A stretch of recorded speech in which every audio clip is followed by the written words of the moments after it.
YouTube classes.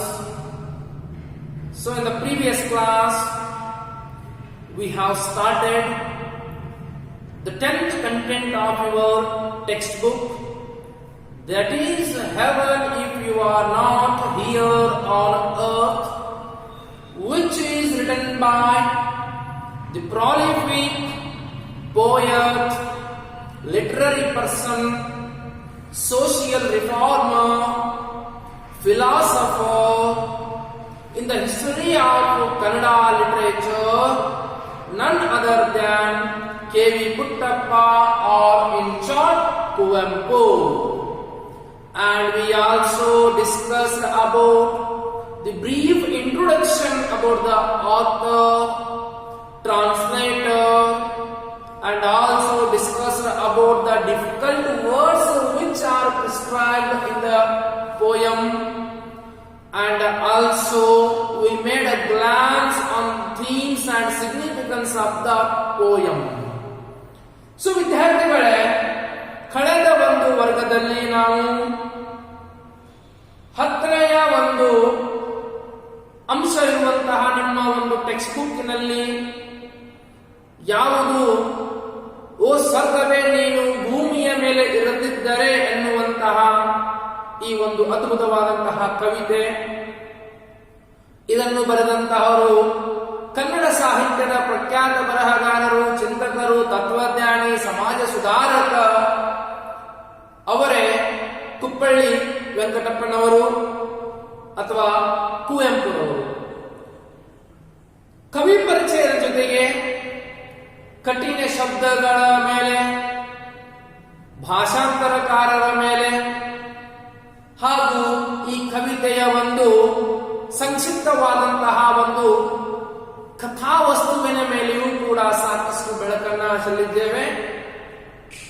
So today in this class we will go for the analysis and interpretation of the poem line by line. So before going to start the interpretation and analysis of the poem, there is another part which is also essential and a need, that is the pre-reading activity. So ವಿದ್ಯಾರ್ಥಿಗಳೇ, ಕವಿತೆಯನ್ನ ಅದರ ವಿವರಣೆಯ ಜೊತೆಗೆ ಶುರು ಮಾಡುವುದಕ್ಕಿಂತ ಮುಂಚೆ ಮತ್ತೊಂದು ಪ್ರಮುಖವಾದಂತಹ ಭಾಗವಿದೆ. ಅದುವೇ ಶುರು ಮಾಡುವುದಕ್ಕಿಂತ ಮುಂಚಿತವಾಗಿ 2 ಪ್ರಶ್ನೆಗಳ ಬಗ್ಗೆ ತಿಳಿದುಕೊಳ್ಳುವುದು. ಅದಕ್ಕೆ ನಾವು ಪ್ರೀ ರೀಡಿಂಗ್ ಆಕ್ಟಿವಿಟಿ ಅಂತ ಕರಿತೇವೆ. Then let us go for pre-reading activity questions.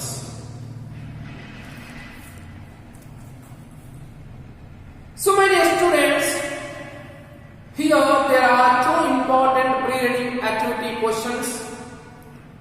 One is, do you agree that one's life is what one makes of it?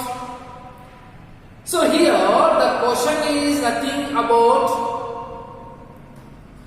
whether you agree or not. One's life is what one makes of it. What a beautiful question, my dear students. So creation of our life is not in others' hand, it is in our hand. Just for example, if we think that we are living on the earth which is like a heaven, automatically that surrounding will become the heaven.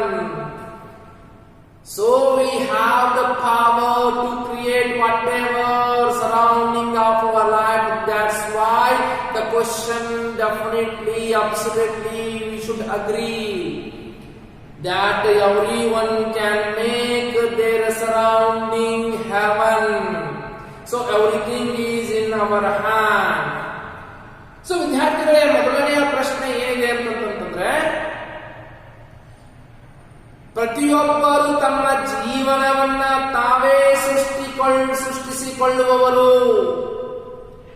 ನಿಜಾನ ಅಥವಾ ತಪ್ಪಾ ಅನ್ನುವಂತ ಪ್ರಶ್ನೆಯನ್ನ ಕೇಳ್ತಾ ಇದ್ದಾರೆ. 100% ಈ ಪ್ರಶ್ನೆಗೆ ಉತ್ತರ ಹೌದು, ನಿಜ, ಸರಿ.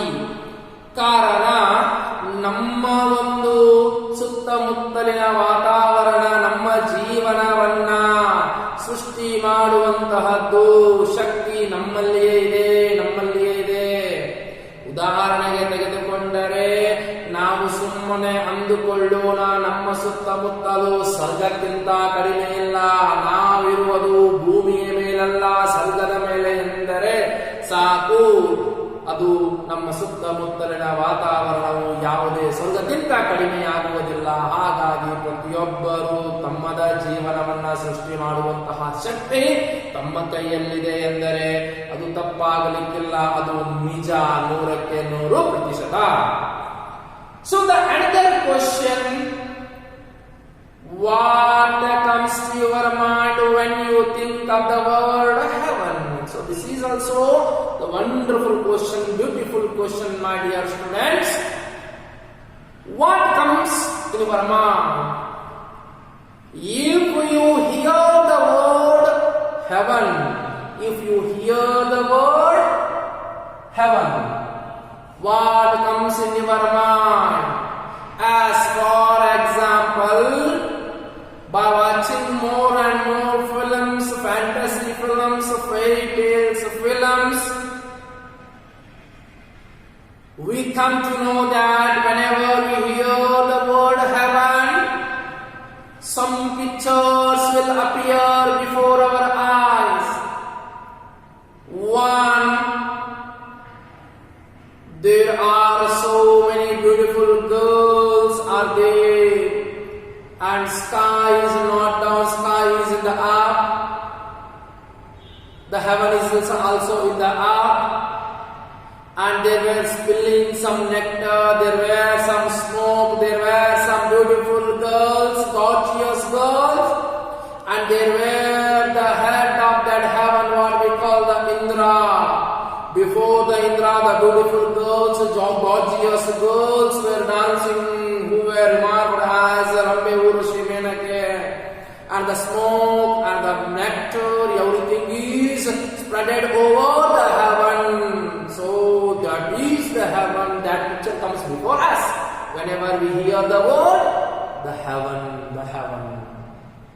In general. So ವಿದ್ಯಾರ್ಥಿಗಳೇ, ಎರಡನೆಯ ಪ್ರಶ್ನೆ ಏನಿದೆ ಅಂತಂದ್ರೆ, ನಿಮ್ಮ ಕಿವಿಗೆ ಸ್ವರ್ಗ ಎಂಬುವ ಪದ ಕೇಳಿಸಿದರೆ, ಕಿವಿಗೆ ಬಿದ್ದರೆ, ನಿಮ್ಮ ಕಣ್ಣ ಮುಂದೆ ಬರುವಂತಹ ಚಿತ್ರಣಗಳು ಯಾವುವು? ಸೊ ಉದಾಹರಣೆಗೆ ಹೇಳಿಕೊಳ್ಳುವುದಾದರೆ, ಸ್ವರ್ಗವೆಂದರೆ ಎಲ್ಲರಿಗೂ ಸಾಮಾನ್ಯವಾಗಿ ಬರುವಂತಹ ಚಿತ್ರಣಗಳು ಯಾವೆಂದರೆ, ನಾವು ಪದೇ ಪದೇ ಕಾಲ್ಪನಿಕ ಚಿತ್ರಗಳನ್ನ ನೋಡಿ ಪೌರಾಣಿಕ ಚಿತ್ರಗಳನ್ನ ನೋಡಿ ನಮ್ಮ ಕಣ್ಣ ಮುಂದೆ ಸ್ವರ್ಗ ಅಂದ್ರೆ ಬರುವಂತಹ ಚಿತ್ರಣಗಳು ಯಾವೆಂದರೆ, ಆಕಾಶದಲ್ಲಿ ಕಾಣಸಿಗುವ ಸ್ವರ್ಗ, ಮೇಲೆ ಕಾಣಸಿಗುವ ಸ್ವರ್ಗ, ಆ ಸ್ವರ್ಗದಲ್ಲಿ ಇಂದ್ರ ಎಂಬ ಒಬ್ಬ ರಾಜನ ಮುಂದೆ ಸುಂದರವಾದಂತಹ ಹೆಣ್ಣು ಮಕ್ಕಳು ಕುಣಿಯುವಂತಹ ಒಂದು ನೋಟ. ಯಾವ ಹೆಣ್ಣು ಮಕ್ಕಳೆಂದರೆ ರಂಬೆ, ಊರ್ವಶಿ, ಮೇನಕೆ. ಮತ್ತೊಂದು ಕಡೆ ಒಂದು ಏನಂತಿರದು, ಒಂದು ಹೊಗೆ, ಮತ್ತೊಂದು ಕಡೆ ಸೋರುತ್ತಿರುವಂತಹ ಒಂದು ಅಮೃತದ ಒಂದು ಭಂಡಾರ. ಇವೆಲ್ಲವೂ ನಮ್ಮ ಕಣ್ಣ ಮುಂದೆ ಬರುತ್ತೆ. ನಮ್ಮ ಕಣ್ಣ ಮುಂದೆ ಬರುತ್ತೆ ಸ್ವರ್ಗವೆಂದರೆ ಸಾಮಾನ್ಯವಾಗಿ. ಅದೇ ಒಂದು ಪ್ರಶ್ನೆ ಮತ್ತೊಂದು ನಾವೇ ನಮಗೆ ಹಾಕಿಕೊಂಡು ಕೇಳಿದಾಗ, whether you visited the heaven, whether you have seen the heaven lively, the answer is no, never. So, we are forgetting the real heaven in the name of imaginative heaven, in the name of fantasy heaven, in the name of fairy tale heaven. So, ವಿದ್ಯಾರ್ಥಿಗಳೇ, ಇಷ್ಟು ಸ್ವರ್ಗದ ಕುರಿತಾಗಿ ನಾವು ವಿಚಾರ ಮಾಡಿದಾಗ, ಚಿಂತಿಸಿದಾಗ, ಮತ್ತೊಂದು ಪ್ರಶ್ನೆಯನ್ನು ನಮಗೆ ನಾವೇ ಕೇಳಿಕೊಂಡಾಗ ಏನೆಂದರೆ, ಸ್ವರ್ಗ ಎಂದರೆ ಇಂದ್ರ, ಚಂದ್ರ, ರಂಬೆ, ಊರ್ವಶಿ, ಮೇನಕೆ, ಹೊಗೆ ಮತ್ತು ಅಮೃತದ ಭಂಡಾರ ಎನ್ನುವಂತಹ ಚಿತ್ರ ಸ್ವರ್ಗದ ಜೊತೆಗೆ ನಾವು ಪ್ರಶ್ನೆಯನ್ನು ಕೇಳಿಕೊಂಡಾಗ ನಿಜವಾದ ಸ್ವರ್ಗವನ್ನು ನೀವು ನೋಡಿದ್ದೀರಾ, ನಿಜವಾದ ಸ್ವರ್ಗಕ್ಕೆ ನೀವು ಭೇಟಿ ಕೊಟ್ಟಿದ್ದೀರಾ ಎಂದು ಪ್ರಶ್ನೆ ಕೇಳಿದಾಗ ನಮ್ಮಿಂದ ಬರುವಂತಹ ಉತ್ತರ ಇಲ್ಲ, ಖಂಡಿತ ಹೋಗಿಲ್ಲ, ನೋಡಿಲ್ಲ ಅನ್ನುವಂತಹ ಉತ್ತರ. ಹಾಗಾದ್ರೆ ಯಾಕೆ ನಮಗೆ ಈ ಕಣ್ಣು ಮುಂದೆ ಈ ಸ್ವರ್ಗದ ಒಂದು ಚಿತ್ರಣಗಳು ಬರ್ತಾವೆ? ಯಾಕಂದ್ರೆ ನಾವು ಕಾಲ್ಪನಿಕ ಒಂದು ಲೋಕದಲ್ಲಿ ಮುಳುಗಿದ್ದೇವೆ. ಕಾಲ್ಪನಿಕ ಲೋಕದಲ್ಲಿ ಮುಳುಗಿ ನಿಜವಾದ ಸ್ವರ್ಗವನ್ನ ನಾವು ಮರಿತಾ ಇದ್ದೇವೆ. ನಿಜವಾದ ಒಂದು ಸ್ವರ್ಗವನ್ನ ಮರಿತಾ ಕೃತಕ ಒಂದು ಸ್ವರ್ಗದ ಜೊತೆಗೆ ನಾವು ಹೋಗ್ತಾ ಇದ್ದೇವೆ. ಇದು ನಾವು ಮಾಡ್ತಾ ಇರುವಂತಹ ಒಂದು ದೊಡ್ಡ ತಪ್ಪು ಅನ್ನುವಂತಹ ಮಾತನ್ನ ಇಲ್ಲಿ ಹೇಳಲು ಹೊರಟಿದ್ದಾರೆ ಮತ್ತು ನಿಜವಾದ ಸ್ವರ್ಗವನ್ನ ತೋರಿಸೋದಕ್ಕೆ ಹೊರಟಿದ್ದಾರೆ. ನಿಜವಾದ ಸ್ವರ್ಗದ ಬಗ್ಗೆ ಮಾತನಾಡೋದಕ್ಕೆ ಹೊರಟಿದ್ದಾರೆ. ಯಾರು? ಕುವೆಂಪುರವರು, ಕುಪ್ಪಳ್ಳಿ ವೆಂಕಟಪ್ಪ ಪುಟ್ಟಪ್ಪನವರು. ಹಾಗಾಗಿನೇ ಹೇಳ್ತಾರೆ, ಬಹಳ ಚಂದವಾಗಿ ಹೇಳ್ತಾರೆ, ಅದ್ಭುತವಾಗಿ ಹೇಳ್ತಾರೆ, ಓ ಸ್ವರ್ಗವೇ ನೀನು ಭೂಮಿಯ ಮೇಲೆ ಇಳಿದಿದ್ದರೆ, ಅಂದ್ರೆ ಸ್ವರ್ಗ ನೀ ಭೂಮಿ ಮೇಲೆ ಅದಿ. Heaven if you are not here on earth means heaven absolutely you are on the earth only, you are on the earth only and you were nowhere, somewhere else. ನೀ ಬೇರೆ ಎಲ್ಲಿಯೂ ಇಲ್ಲ, ಓ ಸ್ವರ್ಗವೇ ನೀ ಬೇರೆ ಎಲ್ಲಿಯೂ ಇಲ್ಲ ಅನ್ನುವಂತಹ ಒಂದು ಮಾತನ್ನ ಯಾರು ಹೇಳೋದಕ್ಕೆ ಹೊರಟಿದ್ದಾರೆ? ಕುವೆಂಪುರವರು ಹೇಳೋದಕ್ಕೆ ಹೊರಟಿದ್ದಾರೆ, ಕುಪ್ಪಳ್ಳಿ ವೆಂಕಟಪ್ಪನವರು ಹೇಳೋದಕ್ಕೆ ಹೊರಟಿದ್ದಾರೆ. So this is all about a pre-reading activity. This is all about pre-reading activity. So let us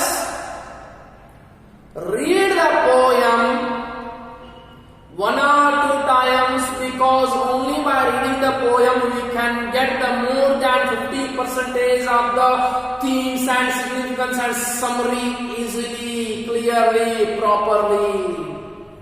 so ವಿದ್ಯಾರ್ಥಿಗಳೇ, ನೇರವಾಗಿ ಕವಿತೆಯನ್ನ ವಿಶ್ಲೇಷಿಸುವುದಕ್ಕಿಂತ ಮುಂಚಿತವಾಗಿ ಒಂದು ಬಾರಿ ಅಥವಾ ಎರಡು ಬಾರಿ ಅದನ್ನ ನಿಧಾನವಾಗಿ ಓದಿಕೊಳ್ಳೋಣ. ಯಾಕೆಂದರೆ ಕವಿತೆಗಳನ್ನ ಓದುವುದರ ಮೂಲಕನೇ ನಾವು ಸುಮಾರು 50% ಅದರ ಒಂದು ಕಥಾವಸ್ತುವನ್ನು ತಿಳಿದುಕೊಳ್ಳಲು ಸಹಾಯಕವಾಗುತ್ತದೆ. ಸ್ಪಷ್ಟವಾಗಿ ಅದರ ಒಂದು ಕಥಾವಸ್ತು ಅರ್ಥವಾಗುತ್ತದೆ ಮತ್ತು ಒಂದು ಕವಿಯ ಮುಖ್ಯ ಉದ್ದೇಶ ಏನು ಈ ಕವಿತೆಯನ್ನ ಬರೆಯುವುದಕ್ಕೆ ಅನ್ನುವಂತಹ ಒಂದು ವಿಚಾರ ಕೂಡ ನಮಗೆ ತಿಳಿಯುತ್ತದೆ. ಹಾಗಾಗಿ reading poem is very essential, is very need. It is a part and parcel, is a duty before going to interpret, before going to analyze the poem line by line. So let us read the poem. Heaven, if you are not here on earth, where else you could be? Where else could you be? Where else could you be? If we ourselves cannot be gods, then there can be no gods. If we ourselves cannot be gods, then there can be no gods. If we ourselves aren't heavenly nymphs, the nymphs are not elsewhere, the nymphs are not elsewhere. While this roaring stream rushes past, rolling surf at the edge of the waves, the tender sunshine leans on verdant gardens, and then the gentle sun make this earth heaven. There is an exclamatory mark that shows the excitement of the heaven. In the splendor of harvest and of moonlight, heaven lies all over, imbibing and spilling the song of nectar. The poet does create heaven on earth,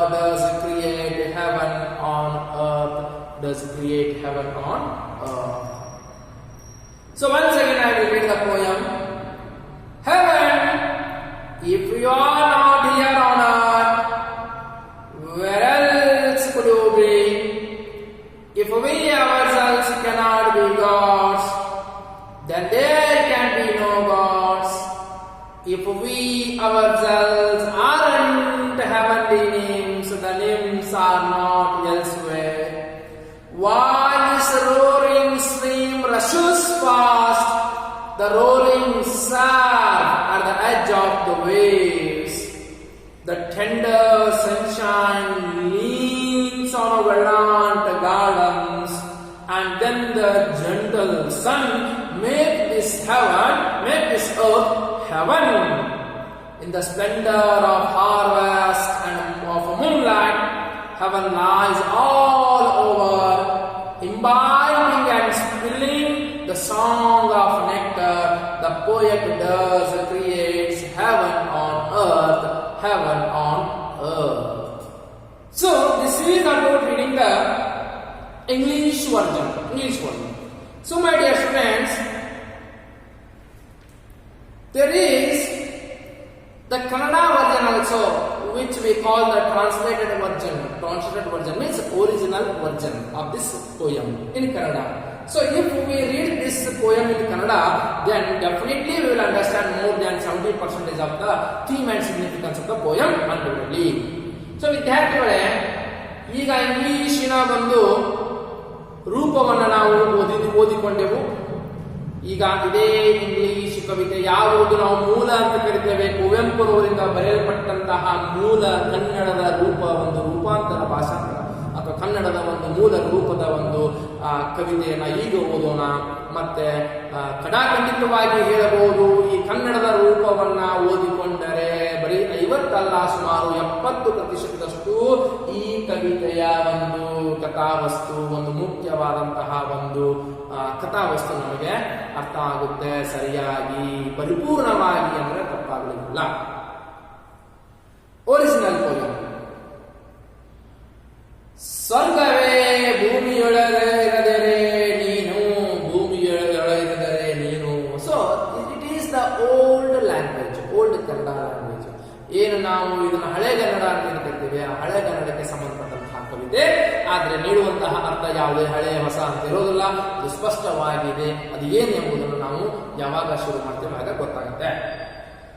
ಸ್ವರ್ಗವೇ ಭೂಮಿಯೊಳಗಿರದರೆ ನೀನು ಅಂದ್ರೆ ಸ್ವರ್ಗವೇ ನೀನು ಭೂಮಿಯ ಮೇಲೆ ಇರದಿದ್ದರೆ ಅನ್ನಂಗೆ ಹೊಸ ಕನ್ನಡಕ್ಕೆ ಅನುವಾದಿಸಿದಾಗ, ಸ್ವರ್ಗವೇ ಭೂಮಿಯೊಳಗಿರದರೆ ನೀನು, ಮೇಲೆಲ್ಲಿಯೂ ನೀನಿಲ್ಲ. ಇಲ್ಲ, ಮೇನೆ ಮೀನ್ಸ್ ಮೇಲೆಯಲ್ಲಿಯೂ ನೀನಿಲ್ಲ. ದೇವತೆಗಳು ನಾವಾಗಲಾರದಿರೇ, ದೇವತೆಗಳು ಇನ್ನಿಲ್ಲ, ಇಲ್ಲ. ದೇವತೆಗಳು ನಾವಾಗಲಾರದಿರೇ, ದೇವತೆಗಳು ಇನ್ನಿಲ್ಲ, ಇಲ್ಲ. ಅಪ್ಸರಿಯರು ನಾವಾಗಲಾರದಿರೇ, ಅಪ್ಸರಿಯರು ಬೇರೆಲ್ಲೂ ಇಲ್ಲ, ಬೇರೆಲ್ಲಿಲ್ಲ. ಮೊರೆ ಮೊರೆಯುತ್ತ ಓಡುವ ಈ ತೊರೆಯಿರೆ, ತೆರೆಗಳ ತುದಿಯಲ್ಲಿ ತಿರುಗುವ ನೊರೆಯಿರೆ, ಹಸುರು ಬನಗಳಲ್ಲಿ ಹೂ ಬಿಸಿಲೊರಗಿರೆ, ಕೋಮಲ ರವಿರೆ ನಾಕವು ಈಧರೆ, ನಾಕವು ಈಧರೆ ಭೂಮಿ. ಸುಗ್ಗಿಯ ಸೊಬಗಲಿ ತಿಂಗಳ ಬೆಳಕಲಿ, ಸಗ್ಗವು ಬಿದ್ದಿರುವುದು ಅಲ್ಲಲ್ಲಿ. ಅದ್ಭುತ. ಕಬ್ಬಿಗ ನಿಂಚರ ಸದೆಯುಂಡು ಚಲ್ಲಿ, ಸಗ್ಗವ ಮಾಳ್ಪನು ಈ ಭುವಿಯಲ್ಲಿ, ಸಗ್ಗವ ಮಾಳ್ಪನು ಈ ಭುವಿಯಲ್ಲಿ. ಅದ್ಭುತವಾದಂತಹ ಕವಿತೆ, ಅದ್ಭುತವಾದಂತಹ ಕವಿತೆ. ಮತ್ತೊಂದು ಸಾರಿ ಓದ್ಬಿಡ್ತೇನೆ. ಸ್ವರ್ಗವೇ ಭೂಮಿಯೊಳಗಿರದರೆ ನೀನು, ಮೇನೆಲ್ಲಿಯೂ ನೀನಿಲ್ಲ, ಇಲ್ಲ. ದೇವತೆಗಳು ನಾವಾಗಲಾರದಿರೇ, ದೇವತೆಗಳು ಇನ್ನಿಲ್ಲ, ಇಲ್ಲವಾ. ಅಪ್ಸರಿಯರು ನಾವಾಗಲಾರದಿರೇ, ಅಪ್ಸರಿಯರು ಬೇರಿಲ್ಲ, ಇಲ್ಲ. ಮೊರೆ ಮೊರೆಯುತ್ತ ಓಡುವ ಈ ತೊರೆಯಿರೆ, ತೆರೆಗಳ ತುದಿಯಲ್ಲಿ ತಿರುಗುವ ನೊರೆಯಿರೆ, ಹಸುರು ಬನಗಳಲ್ಲಿ ಹೂ ಬಿಸಿಲೊರಗಿರೆ, ಕೋಮಲ ರವಿಯಿರೆ ನಾಕವು ಈದರೆ, ಸುಗ್ಗಿಯ ಸೊಬಗಲಿ ತಿಂಗಳ ಬೆಳಕಲಿ, ಸಗ್ಗವು ಬಿದ್ದಿರುವುದು ಅಲ್ಲಲ್ಲಿ. ಕಬ್ಬಿಗ ಇಂಚರ ಸದೆಯುಂಟು ಚಲ್ಲಿ, ಸಗ್ಗವ ಮಾಳ್ಪನು ಈ ಭೂಮಿಯಲ್ಲಿ. ಅದ್ಭುತವಾದ ಕವಿತೆ. ಈ ಭೂಮಿಯಲ್ಲಿ, ಈ ಭೂಮಿಯಲ್ಲಿ. So after reading the poem, one thing cleared in our mind that Kuvempu is going to teach us, advise us, suggest us that you human beings just remove the concept of that old heaven which is in the ark where there is the Indra Chandra who were dancing, the Rambe Urusi Venike spilling, imbibing the nectar, the smoke. That is a totally fake heaven. That heaven is not existed really on the earth. So don't follow that heaven. Just try to pay attention, divert your attention, divert your concept, divert your concentration from that fantasy heaven, fairy tale heaven, the fake heaven towards the real heaven like the nature which is surrounded us, We are amid of this wonderful nature which is nothing but, which is more beautiful than that fake heaven, that fantasy heaven, that fairy tale heaven. So this is the concept what Kuvempu is going to insist in our mind. So ವಿದ್ಯಾರ್ಥಿಗಳೇ, ಈ ಕವಿತೆಯನ್ನ ಓದಿದಾಗ ಕೇವಲ ಓದಿದಾಗಲೇ ನಮಗೆ ಗೊತ್ತಾಗುತ್ತೆ ಕವಿಯವರ ಮೂಲ ಉದ್ದೇಶ ಏನಾಗಿದೆ. ಅದು ಮತ್ತೇನು ಅಲ್ಲ, ಕವಿ ಕುವೆಂಪುರವರು, ಕುಪ್ಪಳ್ಳಿ ವೆಂಕಟಪ್ಪನವರು ನಮಗೆ ಪಾಠವನ್ನು ಹೇಳ್ತಾ ಇದ್ದಾರೆ, ತಿಳಿಸ್ಕೊಡ್ತಾ ಇದ್ದಾರೆ, ಸಲಹೆಯನ್ನು ನೀಡ್ತಾ ಇದ್ದಾರೆ. ಏನೆಂದರೆ, ಓ ಮನುಜರೇ, ನಿಮ್ಮ ತಲೆಯಲ್ಲಿ ಮನಸ್ಸಿನಲ್ಲಿ ಯಾವ ಒಂದು ಪರಿಕಲ್ಪನೆ ಇದೆ ಸ್ವರ್ಗದ ಬಗ್ಗೆ, ಮೇಲೆ ಇದೆ ಇಂದ್ರ ಚಂದ್ರನಿದ್ದಾನೆ, ಜೋಕಾಲಿಗಳು ಕುಂತಿದ್ದಾನೆ, ರಂಬೆ ಉರುಸಿ ಮೀನಕೇರು ಅವನ ಮುಂದೆ ರಬತ್ತಲೆಯಾಗಿ ಕುಣಿಯುತ್ತಿದ್ದಾರೆ, ಒಂದು ಕಡೆ ಈ ಹೊಗೆ ಹೋಗ್ತಾ ಇದೆ, ಇನ್ನೊಂದು ಕಡೆ ಅಮೃತ ಸೋರ್ತಾ ಇದೆ, ಒಟ್ಟಾರೆ ಏನು ಅದ್ಭುತವಾಗಿ ಸುಂದರವಾಗಿ ಕಾಣ್ತಾ ಇದೆ, ರೋಮಾಂಚನ ಭರಿತವಾಗಿದೆ. ಇದು ಈ ಸ್ವರ್ಗವು ಒಂದು ಸುಳ್ಳು ಸ್ವರ್ಗ, ಇದು ಇರದೇ ಇರುವಂತಹ ಸ್ವರ್ಗ, ಕಾಲ್ಪನಿಕ ಸ್ವರ್ಗ, ಕೃತಕ ಸ್ವರ್ಗ. ಈ ಸ್ವರ್ಗವನ್ನ ಬೆನ್ನಟ್ಟಿ ಹೋಗೋದಕ್ಕೆ ಹೋಗಬೇಡಿ. ಈ ಸ್ವರ್ಗದ ಒಂದು ತಪ್ಪು ಪರಿಕಲ್ಪನೆಯನ್ನ ಹೋಗಲಾಡಿಸಿರಿ ಮತ್ತು ನಿಮ್ಮ ಮನಸ್ಸು, ನಿಮ್ಮ ದೃಷ್ಟಿಯನ್ನ ಆ ಕಡೆಯಿಂದ ಈ ಕಡೆ ಹೊರಳಿಸಿ. ಯಾವ ಕಡೆ ಎಂದರೆ, ನಿಜವಾದ ಸ್ವರ್ಗವು ಬೇರೆ ಎಲ್ಲಿಯೂ ಇಲ್ಲ, ನಮ್ಮ ಮುತ್ತಲಿನಲ್ಲಿಯೇ ಇದೆ. ನಾವು ಮಧ್ಯದಲ್ಲಿ ಏನಿದ್ದೇವೆ, ಈ ಭೂಮಿಯ ಮಧ್ಯದಲ್ಲಿ ನಮ್ಮ ಸುತ್ತಲೂ ಪಸರಿಸಿಕೊಂಡಿರುವಂತಹ ಅದ್ಭುತವಾದಂತಹ ಪರಿಸರ, ಪ್ರಕೃತಿ, ಇದು ಯಾವ ದೊಡ್ಡ ಸ್ವರ್ಗಕ್ಕಿಂತಲೂ ಕಡಿಮೆ ಇಲ್ಲ. ಅಷ್ಟರ ಮಟ್ಟಿಗೆ ಸುಂದರವಾಗಿದೆ, ಅದ್ಭುತವಾಗಿದೆ ಈ ಸ್ವರ್ಗ. ಹಾಗಾಗಿ ಈ ಸ್ವರ್ಗದ ಕಡೆಗೆ ನಾವು ಹೋಗೋಣ. ಇದು ನಿಜವಾದ ಸ್ವರ್ಗ ಎನ್ನುವಂತಹ ಪರಿಕಲ್ಪನೆಯನ್ನ ನಮ್ಮ ತಲೆಯೊಳಗೆ ತುಂಬುವಂತಹ ಕೆಲಸವನ್ನ ಮಾಡ್ತಾ ಇದ್ದಾರೆ ಕುವೆಂಪುರವರು. So this is all about the theme and significance of the poem and intention of the poet. What he wanted to insist exactly, what he wanted to express exactly, what he wanted to teach us, convince us, advise us, suggest us. Those all things are in this way. Those all things are in this way. So before going to start the analysis of the poem, once again we will discuss about some other difficult words except the textbook prescribed. Right? Have one mark down. Just hold the textbook and try to mark down the Kannada meaning in your English words, before the English words or beside the English words. Heaven, Sarga, earth, ಭೂಮಿ, ourselves, ನಮ್ಮಷ್ಟಕ್ಕೆ ನಾವೇ, God's, ದೇವತೆಗಳು, heavenly nymphs, ಸ್ವರ್ಗದ ಅಪ್ಸರೆಯರು. Roaring stream, ಹರಿಯುವ ಜರಿ, ನೀರಿನ ಜರಿ. Rushes fast, ವೇಗವಾಗಿ ನುಗ್ಗುವುದು. Rolling surf, ಹೊರಡುವ ನೊರೆ. At the edge of the waves, ಅಲೆಗಳ ತಟ್ಟ ತುದಿಯಲ್ಲಿ. ಟೆಂಡರ್ ಸನ್ಶೈನ್, ಮೃದುವಾದ ಸೂರ್ಯನ ಬೆಳಕು ಹೊಳಪು. Leaves on the verdant gardens, ಹಚ್ಚು ಹಸಿರಿನ ಹುಲ್ಲಿನಂತಹ ಹಾಸಿಗೆಯ ಮೇಲೆ ಪಸರಿಸುವುದು ಅಥವಾ ಬೀಳುವುದು. Lies. And then gentle sun, ಮೃದುವಾದ ಸೂರ್ಯ. Make this earth heaven, earth ಭೂಮಿ, ಹೆವನ್ ಸ್ವರ್ಗ.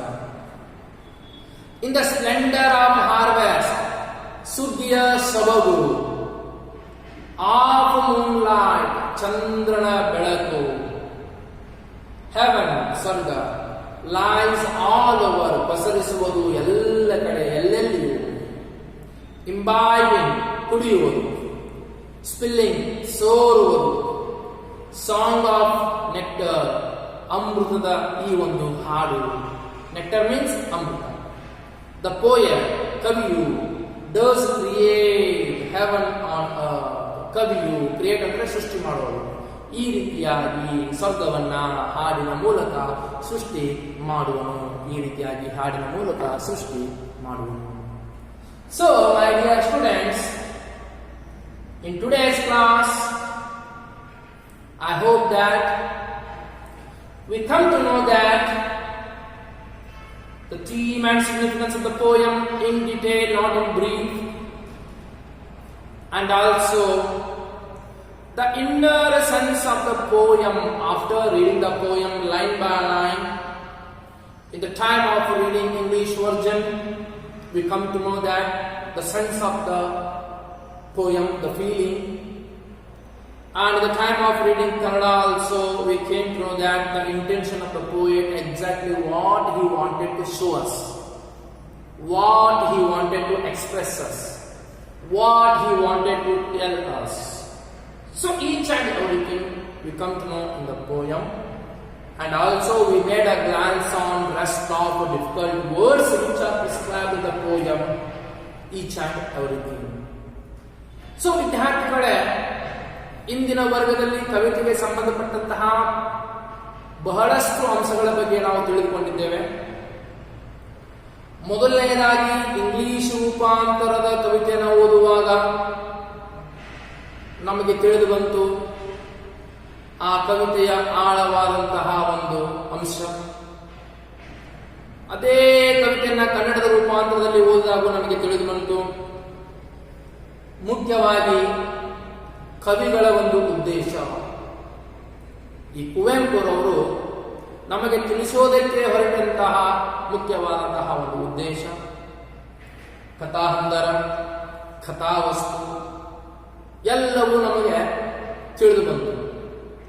ಹಾಗೆಯೇ ಇಲ್ಲಿ ಬರೆದಿರುವ ಕಠಿಣ ಪದಗಳನ್ನು ಬಿಟ್ಟು ಇನ್ನುಳಿದಂತಹ ಕೆಲವೊಂದಿಷ್ಟು ಕಠಿಣ ಪದಗಳು ಯಾವುಗಳು ಈ ಒಂದು ಕವಿತೆಯಲ್ಲಿ ಮೂಡಿ ಬಂದಾವು, ಆ ಪದಗಳ ಮೇಲೆಯೂ ಕೂಡ ನಾವು ಸಾಕಷ್ಟು ಬೆಳಕನ್ನು ಹರಿಸಿದ್ದೇವೆ ಮತ್ತು ತಿಳಿದುಕೊಂಡಿದ್ದೇವೆ. So in the next class we will go for directly analysis and the interpretation of the poem line by line in detail. And if you have any queries regarding today's class or previous class, you can ask and get the clarification. Until the next video class, stay tuned and thank you.